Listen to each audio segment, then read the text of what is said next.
ओम शांति। भगवान के प्रेम में कैसे डूबे कि आज के सेशन में आप सभी ब्राह्मण आत्माओं का स्वागत है। तो अभी अपना सेशन चल रहा है क्वेश्चन आंसर का, क्योंकि मुरली के मंथन के क्वेश्चन आंसर का पेपर आपका होने वाला है, इसलिए क्वेश्चन आंसर की हम प्रैक्टिस करते जा रहे हैं। जो पिछले अगस्त महीने के अंदर जो भी मुरली मंथन चला है उसी का पेपर चलता जाएगा। तो उसके कुछ प्रश्न उत्तर आज फिर हम रिवाइज करेंगे। तो जैसे कि अगर भगवान सबके कर्मों को देख रहा है तो भगवान पाप कर्मों को क्यों नहीं रोकता है? दुनिया में इतने सारे पाप कर्म हो रहे हैं, लेकिन भगवान दूसरों के पाप कर्म को क्यों नहीं रोकता है? इस प्रश्न का उत्तर है, जैसे उदाहरण के लिए द्रौपदी का वस्त्रहरण हो रहा था तो कहानी में आता है ना कि उसने कृष्ण को पुकारा, कृष्ण भी वहां पर आ गए, लेकिन उसने द्रौपदी को बचाया, लेकिन दुशासन को नहीं रोका। चाहते तो वह दुशासन को भी तो रोक सकते थे ना, वह इतना खराब कर्म कर रहा था, है ना। तो भगवान ने क्या कहा कि भगवान कहते हैं कि मैं किसी के कर्मों में हस्तक्षेप नहीं करता हूँ, है ना, लेकिन अपने जो प्रिय आत्मा है उनकी रक्षा भी सदैव करते हैं। अर्थात भगवान क्या कहते हैं कि वह सत्य क्या है और गलत क्या है उसकी समझ दुनिया वालों को दे देते हैं, लेकिन किसी के कर्मों में हस्तक्षेप नहीं करते हैं। का अर्थ है कि जो करेगा सो पाएगा। तो भगवान भी मुरली के द्वारा हमें राइट और रॉन्ग की समझ देते हैं, लेकिन जो बच्चे भगवान के कार्य में या फिर श्रीमत पर चलते हैं उनको भगवान की मदद मिलती है। बाकी जो बुरा कर्म करता है वह उसी अनुसार फल को पाता है। दूसरा प्रश्न है, सच्चा आनंद कब प्राप्त होता है? यह बहुत रमणीक प्रश्न है जो पिछली मुरली मंथन में आपको सुनाया गया था। तो सच्चा आनंद किसको प्राप्त होता है? सच्चा आनंद उसी को प्राप्त होता है जिसका अंतकाल समीप आ जाए। अंतकाल समीप आने का अर्थ मृत्यु से नहीं है, अंतकाल का अर्थ है कि जिसके मन के अंदर कामनाओं की लहरों का अंत आ जाए, यानी जितना जितना कामनाएं समाप्त होती जाएंगी उतना ही आत्मा आनंद को प्राप्त करती है। बिना कामनाओं के अंत के कभी भी आनंद प्राप्त नहीं हो सकता है, कभी भी वह आत्मा आनंदित हो ही नहीं सकती है, क्योंकि सत्य की तरफ ही आनंद है। कहा भी जाता है सत्य चित्त आनंद स्वरूप। तो जैसे जैसे समुद्र में लहरें होती है ना, वैसे ही कामनाओं की लहरें हर एक के मन में आज बहुत ज्यादा बढ़ चुकी हैं, और जो आत्माएं अपने मन में कामनाओं की लहरों को समाप्त करता जाता है, अर्थात संसार से वैराग्य वृत्ति लाता जाता है, अर्थात मन में अज्ञानता को समाप्त करता जाता है, उसको सच्चा आनंद प्राप्त होता है। और यही सच्चा आनंद प्राप्त करने की सही विधि है। अच्छा, तीसरा प्रश्न है कि सभी जो आत्माएं हैं दुख से, है ना, तो दुख से जो है दुखी है, यानी कौन सी ऐसी आत्माएं हैं वो दुख में रहती हैं, या फिर उनके ऐसे कौन से कर्म होते हैं जो दुख देने वाले होते हैं, है ना। तो उत्तर क्या है? ऐसे कर्म दुख देने वाले ही होते हैं जिन कर्म का केंद्र बिंदु अहंकार होता है, यानी देहभान होता है, या व्यक्तिगत अहंकार जिसको कहते हैं। जिन कर्मों का केंद्र बिंदु, यानी समझ में आ गया, जो देहभान से कर्म उठते हैं, देहभान की वश जो कर्म उठते हैं, कामना वश जो कर्म उठते हैं, यानी जिसमें मन का केंद्र बिंदु, कर्म का केंद्र बिंदु देहभान है, कामना है, वह हमेशा दुखी ही रहेंगे। तो दुखी क्यों है वह समस्या का समाधान करने की जरूरत नहीं है, पहले यह देखने की जरूरत है कि कर्म करने वाला कौन है। अगर कोई निष्काम कर्म कर रहा है जिसमें कर्म करने वाला केंद्र बिंदु अगर आत्मा है तो वह कभी दुखी हो नहीं सकता है। निष्काम कर्म वाला सदा प्रसन्न ही रहता है। लेकिन दुखी तो कौन रहेगा? जिसका कर्म करने वाला केंद्र देहभान या अहंकार होता है। तो यह स्वयं को चेक करने की जरूरत होती है। फिर आगे का प्रश्न है कि सतयुग में विवेक की जरूरत क्यों नहीं होती है? तो सतयुग के अंदर विवेक यानी बुद्धि की जरूरत इसलिए नहीं होती है क्योंकि सतयुग में जो कर्म है वह एक तरह से निष्काम कर्म है। अर्थात संसार से जब कोई कामना होती है तो बुद्धि और विवेक की जरूरत पड़ती है कि हमें संसार से यह प्राप्त करना है, इसको टक्कर देनी है, इसको इसके ऊपर हमें आगे बढ़ना है ना। तब बुद्धि विवेक की बहुत ज्यादा जरूरत होती है। कुल मिलाकर के अशुद्ध कर्मों में बुद्धि और विवेक का ज्यादा इस्तेमाल होता है। लेकिन निष्काम कर्म जिसके अंदर कोई विकल्प नहीं होता है, निष्काम कर्म में कोई विकल्प होता ही नहीं है, वह तो प्रेम के कारण जुड़ा होता है, प्रेम देने की भावना से जुड़ा होता है, बिना किसी कामना से जुड़ा होता है। तो भला वहां पर बुद्धि लगाने की कोई जरूरत ही नहीं होती है। मानो विवेक शून्य यानी वजीर की कोई जरूरत सतयुग में नहीं होती है। कोई भी आत्मा किसी की सलाह नहीं लेती है। कितना बड़ी गहरी बात है, इतना बड़ा साम्राज्य होगा लेकिन वह आत्मा वहां पर किसी की भी क्या नहीं लेगी, सलाह नहीं लेगी, है ना। आगे का प्रश्न है कि संसार से प्यार कौन करता है? संसार से प्यार कौन कर सकता है? तो उत्तर है संसार से वही आत्मा प्यार कर सकती है जिसका संसार के साथ रिश्ता प्रेम और कर्तव्य वाला हो। प्रेम का रिश्ता होगा तो वह संसार को देने वाला होगा। उसको संसार से कोई इच्छा नहीं होने के कारण उसके अंदर संसार के प्रति सहज प्रेम भाव और दया भाव रहेगा। और जिसका संसार के साथ इच्छा है, कामना है कि संसार में मैं इससे यह पालूं, संसार में इससे मैं वह पालूं, तो जिसका संसार के साथ कामना का जो रिश्ता है उस रिश्ते के कारण उसका हिंसक प्रवृत्ति का रिश्ता होगा। वह संसार से कभी खुशी नहीं होगा, उसको संसार बहुत बुराई दिखाई देगा। तो यह बहुत बड़ा फर्क है। अगला प्रश्न है, अगर हम दुख और परेशानी में हैं, चिंताएं में हैं, तो हमें दुख और परेशानी चिंताओं से निकलने का साधन क्या है? ऐसा क्या पुरुषार्थ किया जाए जो अगर हम दुख में हैं, अगर परेशानी में हैं, तनाव में हैं, तो हमें क्या करना होगा? उससे बाहर निकलने की विधि को देखना होगा। तो वह विधि कौन सी है?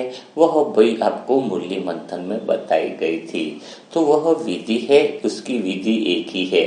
चाहे तुम कोई मोटिवेशनल वीडियो सुन लो, चाहे तुम कोई पॉजिटिव संकल्प कर लो, लेकिन तुम चिंताओं से मुक्त नहीं हो सकते हो, परेशानियों से मुक्त नहीं हो सकते हो। चाहे कोई कितनी भी बड़ी योगी आत्मा क्यों न हो, उसको दुख नहीं आते होंगे, हल्का क्रोध नहीं आता होगा, यह संभव नहीं है। लेकिन वास्तव में इससे मुक्त होने की एक ही विधि है। और वह विधि कौन सी है? वह विधि है कि जैसे सागर के, समुद्र के अंदर कई सारी नदियां समा जाती है। नदियां अमेज़न जितनी बड़ी नदी भी समुद्र में समा जाती है।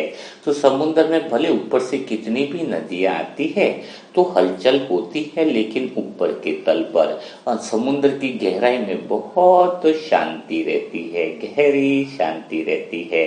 वैसे ही जो आत्मा योगी है, जो भगवान से जुड़ी हुई है, उनका मन का एक सिरा बहुत गहराई से, मजबूती के साथ आत्मा से जुड़ा होता है या फिर परमात्मा से जुड़ा होता है, जिसकी वजह से परेशानियां तो आती है लेकिन वह मन के ऊपरी तल पर ही रह करके जाती है। गुस्सा भी आएगा, दुख भी आएगा, लेकिन वह मन को हिला नहीं पाएगा। क्यों? क्योंकि मन का गहरा रिश्ता यानी दूसरा सिरा गहराई से आत्मा के साथ जुड़ा हुआ है। तो अगर हमें परेशानी आ रही है, समस्या आ रही है, तो उसको खत्म करने की एक ही विधि है कि उस समय और हम अपने मन को गहराई से परमात्मा की याद में लगा दें, भगवान की याद में समा जाए। भगवान की याद में समाते समय यह नहीं सोचना है कि समस्या का समाधान क्या होगा, आपको सिर्फ बाबा की याद को बढ़ाते जाना है। समस्या स्वतः ही छोटी होती जाएगी, समस्या स्वतः ही खत्म होती जाएगी।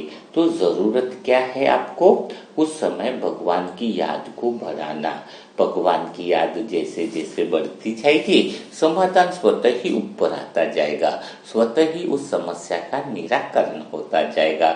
समस्या छोटी होती जाएगी, आपकी अवस्था बड़ी होती जाएगी। तो क्या समझ में आया कि चिंता का सबका समाधान का एक ही उपाय है कि मन का दूसरा सिरा बहुत मजबूती के साथ भगवान के साथ जुड़ा हुआ रहे। पतंग की डोर और धागा जो है अगर बंधा हुआ है तो पतंग उड़ेगी सही, लेकिन कंट्रोल में रहेगी, नियंत्रण में रहेगी। तो उसी तरीके से हमारा मन का एक सिरा आत्मा से बंधा है, भगवान से बंधा है, तो तुम्हारी पतंग को कोई काट नहीं पाएगा, तुम्हें कोई परेशान नहीं कर पाएगा, तुम्हें कोई दुखी नहीं कर पाएगा। लेकिन जब तुम्हारी डोर इधर से आत्मा से डिरेक्ट हो जाती है, भगवान से कट जाती है, तो तुम्हारी पतंग संसार में कौन से कोने में जाकर गिरेगी, कौन सा दुख लेगी, कौन सी परेशानियों में गिरेगी, उसका अंदाजा भी नहीं लगाया जा सकता है। इसलिए डोर को बांध के रखो, है ना। आपको प्रश्नों के उत्तर समझ में आ रहे होंगे। आगे अगर हम देखें तो प्रश्न है कि भगवान किसके साथ रहते हैं, है ना। सभी लोग कहते हैं मेरा बाबा, मेरा बाबा, मेरा बाबा, है ना। लेकिन वास्तव में देखा जाए तो भगवान किस आत्माओं के साथ कंबाइंड स्वरूप में अनुभव होते हैं। उनके चलते फिरते भी भगवान साथ में दिखते हैं। नैनों से मानो भगवान के प्रेम की परिभाषा बिल्कुल दिखाई देगी, नैनों में मानो प्रेम समाया हुआ हो। तो ऐसी कौन सी आत्मा है जिनके साथ भगवान सदैव साथ रहते हैं, है ना।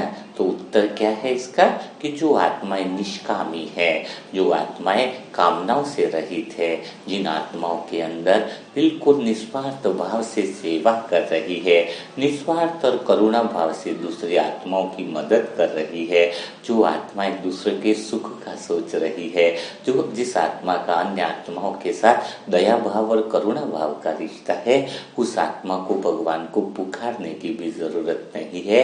वह सदैव भगवान के साथ कंबाइंड रहती है। जिसके अंतर मन में भगवान की शिक्षाएं, भगवान के दिल की भावनाएं, भगवान की वह हृदय स्पर्शी बातें जिसके दिल में समाई हुई हो, उसके साथ तो मानो सारी कुदरत और सारी कायनात उसके कदम चूमती है। इसलिए कहा गया है कि जहाँ जिसका हृदय शुद्ध होता है, जिसके मन में मेल नहीं होता है, छल नहीं होता है, कपट नहीं होता है, निर्ममता है, उसे हृदय कोमल मन में परमात्मा का वास होता है। ऐसे हृदय में ही मानो भगवान साथ में विचरण करता है। तो दादियाँ देखो या ऐसी बहुत सारी पवित्र आत्माएं देखो जिन्होंने अपना सारा जीवन दूसरों के लिए कल्याण में बिता लिया हो, हर समय हर सेकंड दूसरों की मदद करने में बिताया हो, उनके साथ स्वयं भगवान रहते हैं।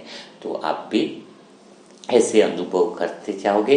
जैसे जैसे आपका हृदय शुद्ध होता जाएगा, आपका मन व्यक्तिगत अहंकार से उपराम होता जाएगा, ऐसे ही आपका जीवन शुद्ध और निर्मल बनता जाएगा। ऐसा शुद्ध और निर्मल मन बनाने के लिए आपको दुआएं देने की जरूरत है। जितनी आप दुआएं देते हो, आपका मन शुद्ध होता जाता है, हृदय शुद्ध होता जाता है। तो आज हम किसको दुआएं देने वाले हैं? आज हम नीता बहन और उनके परिवार को ढेर सारी दुआएं देने वाले हैं। नीता बहन और उनके परिवार के लिए आप जितने अच्छे शुद्ध संकल्प कर सकते हो, उतने शुद्ध संकल्प आप कर लीजिए। उनके परिवार में मानो खुशियाँ आ जाए, ऐसे संकल्प करो कि उनका परिवार सदा भगवान की छत्र छाया में रहे, उनके परिवार की सभी आत्मा की शुद्ध मनोकामनाएं पूरी हो जाए, उनका परिवार जिस मनोकामना से, जिस शुद्ध कामना से यह दुआएं करा रहा है, वह दुआएं उनके लिए सफल हो जाए। दुआ मानो उनके लिए जिंदगी में औषधि का काम करे, इनके जीवन से में दुख का साया कभी पड़े ही नहीं, कामनाओं से रिश्ता उनका खत्म हो जाए, उन सभी आत्माओं का व्यक्तिगत अहंकार समाप्त हो जाए, उनके मन की आध्यात्मिक यात्रा भगवान की तरफ लग जाए, रूहानी यात्रा में लवलीन हो जाए। इस तरह के श्रेष्ठ संकल्प हमें नीता बहन और उनके परिवार के लिए करने हैं। मुझे जरूर विश्वास है कि इस दुआओं के बाद उनके परिवार की आत्माओं में बहुत बड़ा परिवर्तन आने वाला है, क्योंकि जिन जिन आत्माओं की दुआएं हुई है उनका किसी का जल्दी तो किसी का लेट, लेकिन परिवर्तन जरूर आता है, क्योंकि एक कहावत है कि दुआएं कभी भी खाली नहीं जाती है। किसी भी आत्मा का किसी भी आत्मा के लिए करी गई दुआएं हर विकट परिस्थिति में मदद करती है। विपरीत परिस्थितियों में जब ऐसे हिसाब किताब इंसान के आ जाते हैं जहाँ पर कोई भी दरवाजा खुला हुआ नहीं लगता है, चारों तरफ अंधकार सा छाया लगता है और पता नहीं चलता है कि वह किधर जाए और किधर नहीं जाए, उस समय अगर कोई चीज काम आती है तो वह है दुआएं। दुआएं जो है वो असंभव को भी संभव कर देती है। धन तो संभव कार्यों को ही संभव कर पाता है, लेकिन दुआएं तो असंभव को भी संभव कर देती है। तो ऐसी प्यारी दुआएं जो है नीता बहन और उनके परिवार को देनी है। बिना देरी किए नीता बहन और उनके परिवार को ढेर सारी दुआएं दो। और जो भी आत्माएं इसने परिवार के लिए दुआएं करवाना चाहती है, क्योंकि आपने देखा होगा अगले 10 दिन की तो बुकिंग एडवांस में हो ही चुकी है, लेकिन फिर भी कुछ दिन और बचे होंगे जिनमें आपकी बुकिंग हो जाएगी, कर सकते हो। तो उसके लिए मोबाइल नंबर है 7202921969, है ना। इस पर ओम शांति लिखकर प्रोसेस आप पता लगा सकते हो, परिवार की दुआएं कैसे करने का क्या प्रोसेस है। तो कल फिर हम मुलाकात करेंगे ऐसे ही दुआओं के सेशन के साथ। तब तक के लिए सभी भाई बहनों को ओम शांति, ओम शांति, ओम शांति।